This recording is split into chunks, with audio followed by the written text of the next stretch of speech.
Welcome back to another episode of The Hard Truth. And as always, the hard truth is that hard truth that the successful have accepted and the weak, those cowards, they've ran away from. And today I'm pumped because this is the first time in the show's history we've ever had anybody in the Hall of Fame. We have a literal bona fide Hall of Famer here with us, and it's my man, Jose Escobar. He is the Hall of Famer for the Authors Millionaire Academy. You heard that right. We're talking 7 figures, getting shit done. He also has his own Connected Leaders Academy and the Entrepreneur Bookshelf, because we all know knowledge is power, but only if you implement it. So make sure we're going to give you some keys to go follow in and tag in with him. But I am pumped. I've been watching this guy do his damn thing from the sideline for years. And so, Jose, I know you're busy. I know you got another meeting right behind us. Want to say thank you for taking time to jump on with us and sharing really a lot of the lessons that you've learned, because if I were to look at you and think you were one thing to just sum it all up, I would say coach. How do you feel about that? Do you see yourself as a coach, or do you see yourself as another role primarily? No, that's like the foundation to everything I do. I'm a sales guy, right? That's like the foundation is sales in terms of the skill set. But I'm a coach. That's like the main thing. And I'm a speaker and an author. But I would say coach is number one for sure. And why did you get into coaching? And really, I asked this of all coaches. Did you go through a period of time where you're like, am I even qualified to coach, or should I coach, or why should people listen to me? Did you ever have like that imposter syndrome when you started? Yeah. So for me, coaching developed over time because I've always been in management, right? I've been in bank management, PNC Bank, Capital One. I've been in life insurance in terms of like, I guess you could say managing as well. And then I was also involved in property and casualty, which is State Farm, Liberty Mutual. And in all of these roles, I had some kind of like role in management, right? And I don't believe you manage people. I think you manage things and you lead people. And a lot of what comes down to helping people get better and improve is coaching, right? So I was a natural coach because I kind of always had the inkling and desire to help people. But then I also I learned the hard skills of like management. And then over time, it kind of just turned into coaching eventually. And I started working for a company called EFC. And I got promoted to sales director for the U.S. territory for that company. And they're like the 1964 or 67, something like that, 50 plus years in the coaching space of martial arts. So that's when I started consulting and coaching for them, helping martial arts school owners improve their bottom line. And that kind of took off. And then I said, well, I'm helping all these martial arts school owners get rich and they're like crushing it. So naturally, the next logical step is I should be doing this for myself. And that's kind of when I went into entrepreneurship. What do you think? And I coach gyms as well. In your opinion, like, what were the martial arts gyms missing that you were able to help them with coaching? So a lot of folks, martial arts school owners, I realize, and this is kind of EFC's idea, is that, so I'm stealing it 100%. It is that martial arts school owners in general, because they're black belts in martial arts, doesn't necessarily mean they're a black belt in running a business, right? So they need to learn the foundational principles of how to have a sales conversation with somebody on the floor, how to teach a class effectively, how to market their school, how to get out there on social media, right? What to say, what not to say, how to handle objections, or when people want to cancel or they want to put their account on hold. How do you taproot from one student and get into their circle? And there's so many different things that come into running a school that just because you're a master martial artist doesn't necessarily mean you know how to run the business. And that's where the consulting side of it came into play. Do you see that actually takes place in almost every business that's out there? Is that, and I know you're a big book guy, the E-Myth, like they talk about how many people are, I forget the term they use for them. I think like widget makers. I've always used the term of like artists. Like you might be the best Picasso, you might be the best personal trainer, you might be the best black belt, but the reality is that has almost nothing to do with running a business. And if you want to do that art, if you want to paint that masterpiece over and over every day, I'd argue maybe you shouldn't even go into business, because if you're going to run and grow a business effectively, if you're trying to run all the class or build all the widgets or do whatever it is, the business is going to suffer. Do you share that same view on it? And if you do, how do you help people take that next step to understand that being good at what your business does isn't the same as being good at business?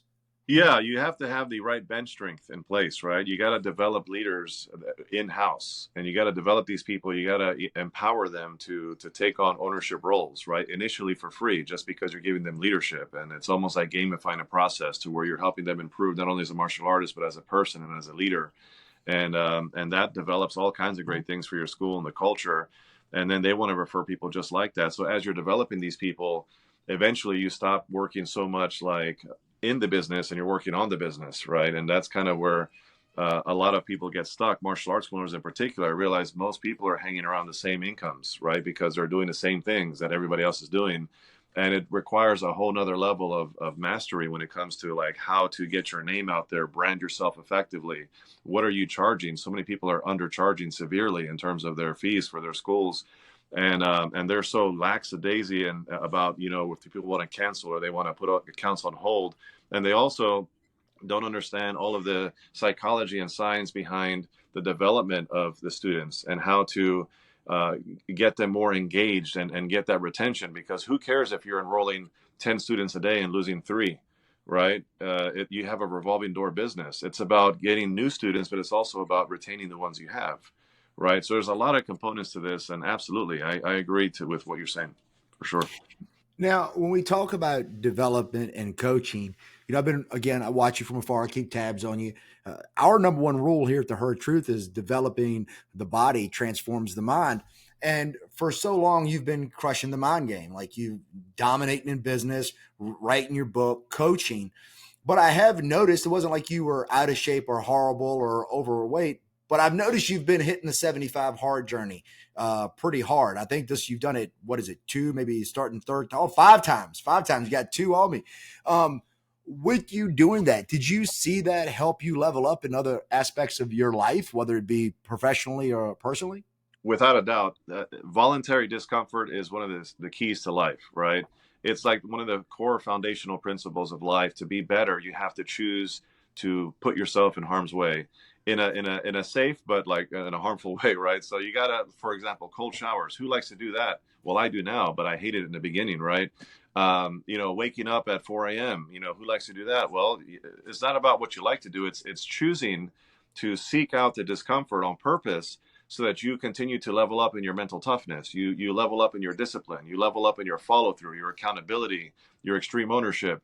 All of these things that happen along the way, you start to develop into someone that is unstoppable. You develop that rhino skin. You develop that follow through and consistency and the commitment levels that nobody else has, because you're sharpening your axe every single day and you're getting better and stronger and better and stronger. So I have chosen to do 75 hard multiple times, and I choose cold showers. I choose my morning routine and my evening routine, all these things, because that's how we improve. And everything starts in the mind, then it shows up in a physical plane, right? They say everything is created twice, first in the mind and then in the physical world, right? So we have to choose to do that. And if you don't, guess what? Life is going to be hard on you by default. And if it's not by choice, it's going to suck when it hits you. Well, it goes back to when people say shit like, I'm not a morning person. No shit, Tom. Nobody wants to wake up at 4 a.m. Like Yeah. there's not a person on planet Earth that doesn't go when the alarm goes off at 4 a.m. or shit, I would like to go back and take a nap, or I'd like to stay under the warm covers. And like you said, there's nobody that it's not running through their head prior to getting in the cold water. Like, I don't want to do this. But I love the notion of what you said. I believed it, and I've never heard it said quite that way. It's created twice, first in your mind, and then into the universe. And I was watching Izzy was talking about this one time, former middleweight champion UFC. He goes, everything that you see started here in the mind. Is like this microphone. This was in someone's mind, and then they brought it, right, as you said, into the physical plane. And so with that mindset, that kind of runs into like my favorite rule 10, which is FIFO, figure it the fuck out. How do you have a process with which you problem solve? Because again, problems never go away. If we're doing it right, you're going to have bigger and better problems when you're doing 7 figures, but you still got problems, right? What process do you take to actually, when you're up against that wall and you can't figure this shit out, like what do you call on to help you solve the Rubik's Cube? So a couple of things. First of all, I'm a man of prayer, right? A man of faith. So I go to prayer first and foremost. That's foundation key number one to everything for me. Number two is I'm a journaler. So I journal, I put my thoughts on paper. The brain vomit process actually helps in the release of that tension, that anxiety, that stress. When you just write things down, you get it out of your mind and on the paper. It's like a goal is not a goal until it's written down, right? So same concept that you're trying to create idea. You try to, in order to get out of a problem, you got to create new ideas, right? Because the ideas that you had are what put you in the problem.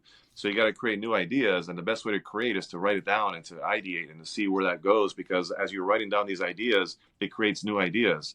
And so my first thing is I pray. Number one. Number two is I journal, right? And I go through a process there. Number three is I have a cigar and I go for a walk in my neighborhood, right? Or I sit in my backyard with a coffee and a cigar and I just think, right? And usually when I'm in the thinking mode where I'm in complete silence, I'm not necessarily praying, I'm not necessarily journaling, but I'm just walking or whatever, I realize that ideas come to me, right? And then after I do that process, the fourth and final thing is I go to my whiteboard, which I have here, a big, massive whiteboard, and I do mind mapping on the whiteboard.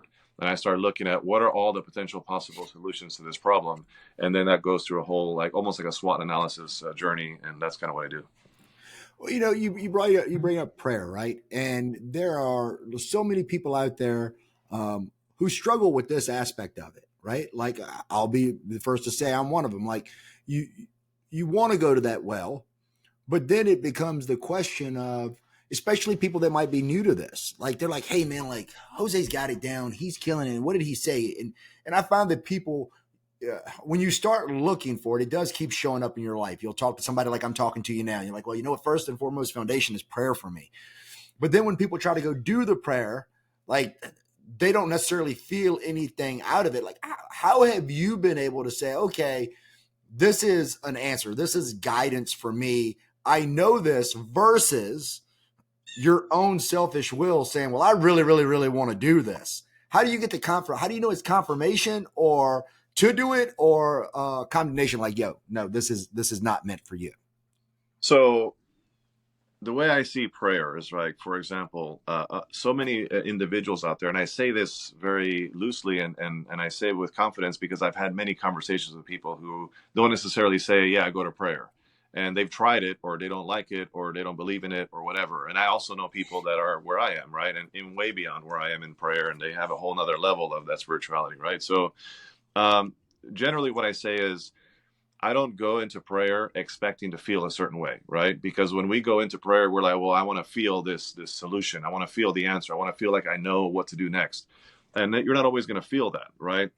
A lot of times it's just showing up, right? Most of the results that we need to do in life are the result of showing up. So you just got to show up, right? And if you show up enough times, it's called acting your way into feeling versus feeling your way into acting. Because a lot of people are like, oh, I need to feel that calling, I need to feel like I want to pray, or I need to feel that emotion. No, you just do it. You just do it under the understanding that there is a higher power, that there is a God, right? And I believe in God, I believe in the Lord, so I know he's there, I know he's very real, I know that's why I exist, and I know that's my purpose, right? And that's a whole nother discussion. We can go down that rabbit hole for hours, but the reality is that if somebody even knows that on a small level and just believes that on a small level, then you go inch by inch, right? Atomic Habits, James Clear talks about small simple steps, right? This guy was Jim Quick from Limitless, talks about small simple steps, right? So don't worry about the big, oh my gosh, I had an epiphany, I feel like I got struck by lightning, that's the answer. No, a lot of times you're not going to get that. You're just going to get that comfort of knowing, hey, the God has my back. Hey, I'm not in this thing alone. And hey, this is your next step. And it's just gonna happen, and it has happened for me for years. So yeah. And you talk about those small steps, and it ties into another rule we have: is what you did beats what you said. When if somebody's out here and they're like, man, you know what, I want to turn it around. I want to find, my place, whether it's with religion, whether it's with my spouse, whether it's with a business, or just enjoy. Hell, I just want to start being happy. Like right now, I would settle for happy, whatever happy is. How would you help somebody? How would you mentor? How would you coach? What steps would you say? How do they start the small steps, and where should they start? Like, what's the first small step? So in order for me to get more patient as a human being, I have to be in positions of not requiring patience, right? I have to be in a position to exercise my patience in order to become more patient, right? I'm not just going to become more patient without the opportunity to become more patient. So in order for you to be happy, you have to have challenges. You have to have discomfort. You have to see all the things that life's going to throw at you. And a lot of them are unexpected and they're unforeseen. And some of them are the result of our poor decisions, right? Because I don't think things happen overnight, right? Especially big decisions. All kinds of things happen as a series of small decisions, right? Both positive and negative. They compound over time like interest, right? So when it comes to being happy, step one, first of all, is stop looking to be happy. And it's amazing what can happen when you just stop looking to be happy and you start just finding joy in the little things that you do every single day. Because joy is a simple thing. It's just that feeling of like, you know what? I'm blessed. You know what? I have because I can tell you like a list of like 50 problems that are on my plate right now that stress me out because just because I'm doing great in business and things are moving doesn't mean I'm problem free. I have problems. We all have problems, and the reality is if you switch places with somebody else, you'll want your problems back, Yeah. right? So in my case, I'm like, okay, so if we just focus, and they say where your focus goes, your energy flows. So if you just focus on the positive things, you focus on the joys of your life, all the blessings that we all have, and we all have them, then it's amazing how we can take on the challenges easier and better. And over time, happiness is just a process. It's just things that happen over time because of the challenges that we have. And you need the challenges, you need the hurdles, you need the setbacks, you need the pains and the ailments, all these things that happen. That is life. And welcome to life. Nobody gets out of life without those things. So, happiness, step one is stop looking for it and just find joy in the small things that you have in your life and take those small wins and if you shift your perspective, because so many people are like, I need to be happy, I just want to be happy. But when you think that, you all of a sudden realize you don't have happiness, you don't have joy, and you really should have joy. Everybody should have joy on some level, right? Just if you don't have shoes, at least you have feet. Yeah. Right? There's a proverb out there or something like that. So I guess that's my main thing is number one, the first step one is stop trying to be happy and just find joy in the small things. And step two is put your focus on the positive things. You got to shift your mindset, right? You got to have that positive mental attitude. It's a real thing. People say, oh, that's all fluffy, duffy stuff. No, it's a real thing. It's a real thing. I'm super positive. How did so when did have you always been this way, or was there a particular point in your life that maybe your back was against the wall, or you felt like you were on rock bottom, and you're like, yo, I need to make a shift? Like, what got you to this point? Yeah, so I have been, I've had many overnighters in jail. I have had many times where I was in a hospital with stitches because of bar fights and all kinds of dumb nonsense. I have made a lot of mistakes in my life. I'm not saying I grew up, horribly. I had great parents. They were married 50 years. I grew up with love in the home and faith in my life. And I grew up a certain way, but I strayed for like 10 to 12, maybe 13 years of just me Why being do you dumb think? because I wanted to do my own thing. I'm like the what do you call it, the knucklehead who likes to learn the hard way, right? Yeah. And if you choose to do that, you will learn the hard way. I mean, life has its way of saying, hey, if you want to learn this way, we'll punch you, we'll kick you if you want it, right? So, and it happened, and I learned a lot of hard lessons, right? But the reality is, eventually, in those hard lessons, I realized one day, I said, I don't know if I can fall any further off the ground. I'm already on the ground. I don't know if I can fall off the ground. And sometimes it takes rock bottom for some people like me who are hard headed to know it's time to make a change. And when I did that, it's when I got married, when I got engaged, and then from there, kids, and it's amazing the power of a woman in your life and kids, and all of a sudden, children turned me from a boy to a man, and I was in my 30s. You know what I mean? And that's the beginning of my shift. And it was just that. So I had to stop thinking about me because a lot of times it's about me, me, me. But when I realized I have to live for other people, it changes. But so many people have kids and they're still shitheads. Like, Yeah, yeah. what do you think that's just like a personal quirk, or you look at? I mean, you spoke glowingly of your family, of your parents, and I think this is like a big fear of everybody that you raise your kid and you do the best you can by them, right? You don't want to pass. I think I look at it like this, like, and somebody said this one time, like, we all traumatize our kids in some way, right? Because we all have these things that are wrong. It's like, well, a good parent essentially passes on the least amount of trauma, right? And so you're sitting here trying to figure out, how do I raise these kids to do good? How do I not mess them up for life? And it seems like by your own admittance, like your parents did a good job. Do you think it's just maybe that entrepreneurial streak? Because the reality is, most entrepreneurs are your rebels. They are your outlaws, and it might be different levels to which they take their crazy. What do you kind of buy into, nurture or nature? Definitely a combination of all that. But for me, it's like I think everybody's individual and they're going to do their own thing. Even if they were raised the right way, they have the potential to be locked up for life, right? Then you have the people who grew up in the hood, right? Like Master P, who's now a billionaire, or Rick Ross, you know. So it doesn't necessarily, like, how you start doesn't mean that that's how you're going to end, right? I think everybody has the opportunity today to just commit to changing their lives. Everybody is one commitment away from completely changing their lives, right? And I made a commitment back in January 15th of 2022 that I was going to go into my own business, right? And I was going to do my thing. And it was a commitment. So many people decide these days, Danny. Everybody's deciding they're going to do this or stop that or join that or whatever. They decide things all day, but they decide the next day or a week later, or a month later, they change their mind, right? It's about commitment.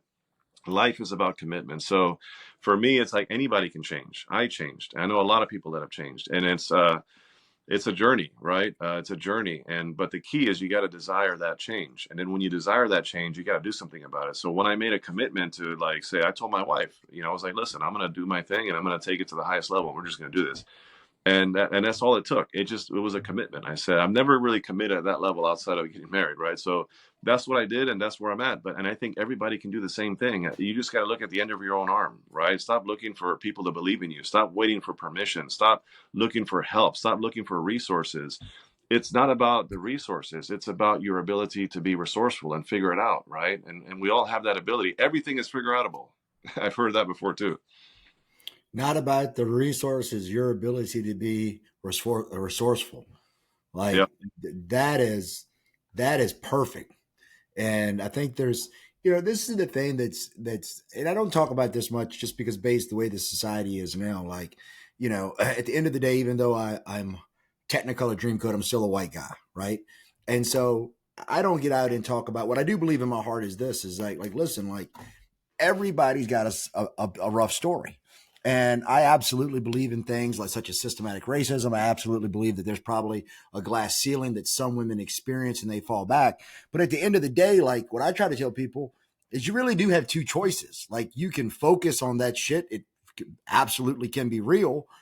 And then let that limit you for the rest of your life. Or you can say, you know what, this shit may be the fact, but there's also people that have proven that you can be successful in spite of it. And I'm going to be one of them. How do you help somebody get past, because now in society everything is a victim mentality. It's, people talk about we're at a point now where it's like, who can out victim the next person? Like, if you're a martyr of victimhood, you're almost like held up and exalted. But at the end of the day, that shit's not going to get you where you ultimately want to go. So if you're somebody that's coming from like an impoverished background, or you've actually dealt with racism, or you've dealt with sexism, or whatever the issue is that's heavy, how do you shift the narrative in that story to say, hey, what, this isn't going to define me. It's not going to restrict me. I'm going to use this to actually get ahead.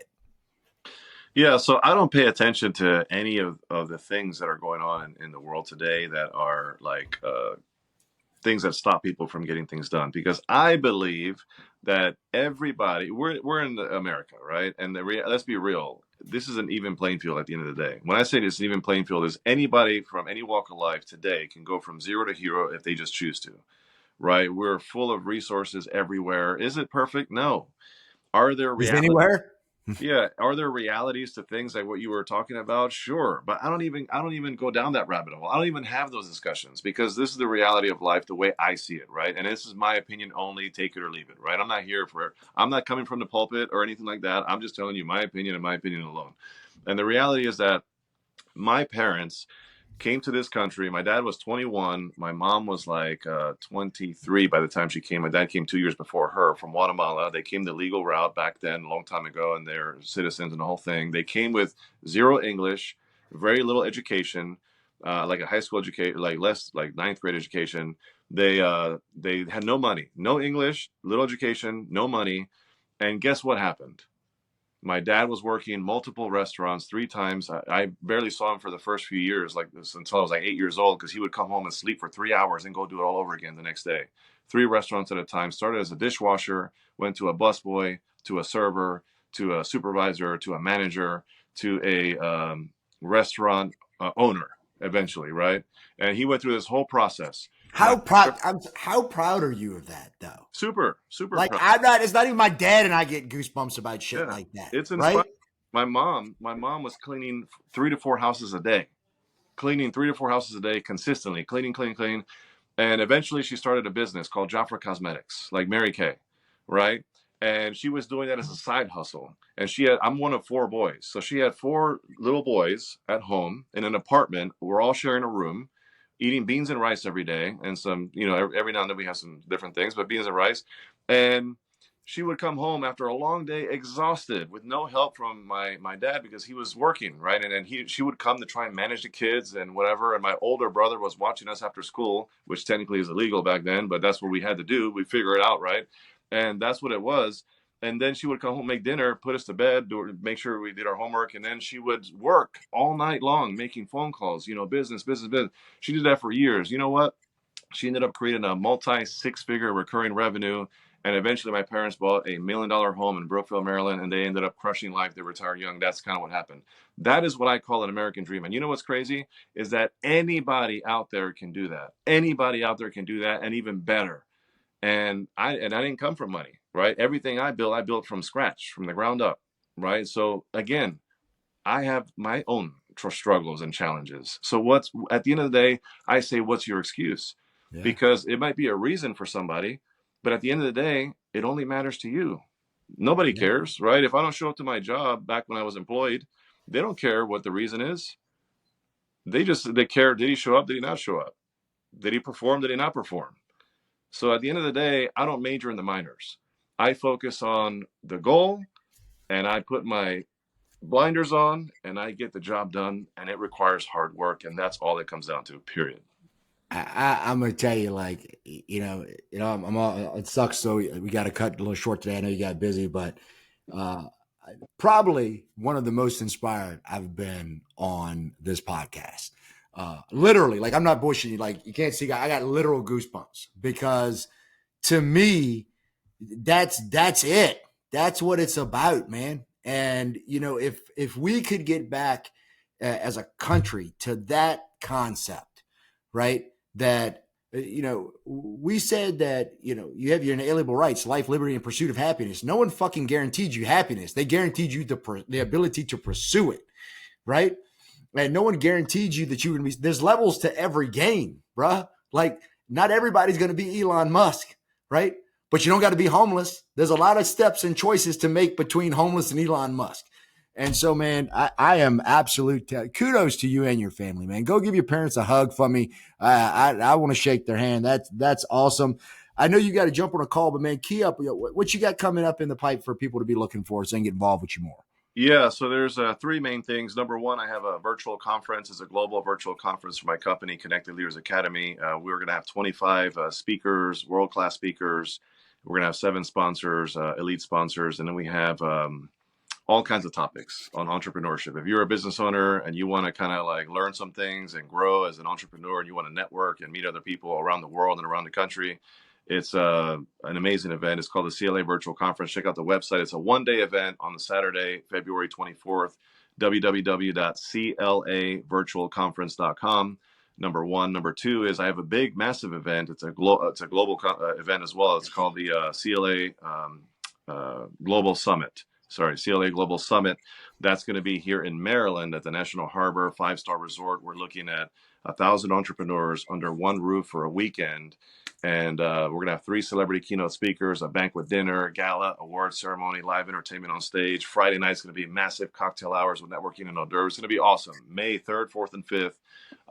Reach out to me directly if you're interested, and we'll talk more about that. You can also find details on my website, connectedleadersacademy.com. Again, www.connectedleadersacademy.com. We're doing some awesome things. We are now a global organization of 356 paid members in 44 states across the U.S. and 19 international countries, growing every day. And that's pretty much it. So I would be happy to connect with anybody who wants to just connect over virtual coffee. If they're local, DC, Maryland, Virginia, let's meet up in person. You know, I like cold beer or coffee and cigars. So whatever, either way, I'm good with it. Let's connect and go from there. Awesome, man. Thank you so much. I wish you nothing but continued success. You deserve everything coming to you. As always, guys, if you got something out of today's episode, man, go ahead, like, subscribe, and share. And make sure you put this out and encourage other people to follow my man's lead and his family's lead and go out there and get yours. Remember, there's always going to be another storm, so you might as well face it. Keep living, head down, horns up. Salute.